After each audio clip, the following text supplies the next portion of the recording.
ఆడోళ్ళు అన్నం లేకుండా అయినా 4 రోజులు ఉంటారేమో గానీ, బంగారం లేకుండా బతుకుడు చాలా కష్టమోళ్ళ. ఆడోళ్ళకు బంగారం అంటే అద్దు లేనంత ఇష్టం ఉంటది. అట్నే బంగారం ఎత్తుకపోయే దొంగలు కూడా అద్దు లేకుండా జలరైపోతుర్రు. ఇంటాయనని పిలిచి పిప్పి ఏసి బంగారం పట్టిస్తే అవి వేసుకొని తిరుగుతూనేమో దొంగ బడివేగాలు తెంపుకపోవైతే.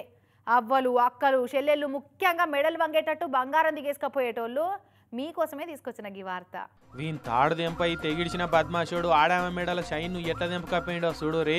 ఇలాగాని బడికాంచెల్లి ఎక్కించుకొని స్కూటీ మీద ఇంటికి వచ్చింది అక్క. గేటు తీసుకొని లోపలికి వచ్చుడు ఆలస్యం, బండి అన్న దిగలేదుగా.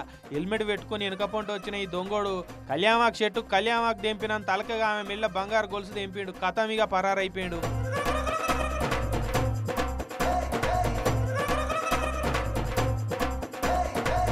ఆమె దొంగ దొంగ అని మొత్తుకునే వరకు వాళ్ళ ఇంటి అయినా బయట కురుకు వచ్చిండు. కానీ ఆడు అది వరకే గిల్లైపోయాడు. హర్యానాలో ఉన్న పంచకుల కాడైంది కథ.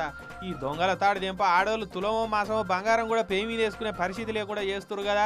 వానికి ఎంత ధైర్యమో చూడు రీ. నడింట్లోకి వచ్చి గొలుసును నలుసుకపోయిండు అంటే ఎట్లా బరిదెగిచ్చురు ఏం కదా. హర్యానానే కాదు అంతటా గిట్లనే మోపాయిరు. జర యాళ్ళ పొద్దుగా లేచి వాకింగ్లో పోయేటోళ్ళు ఇల్లు వాకిలు ఉడిచి ముగ్గులు వేస్తున్నప్పుడు కూడా నమ్మే రోజులు లేవు ఇప్పుడు. అవు గట్ల మోపాయిరు షైన్ దొంగగాళ్ళు. మరి పైలం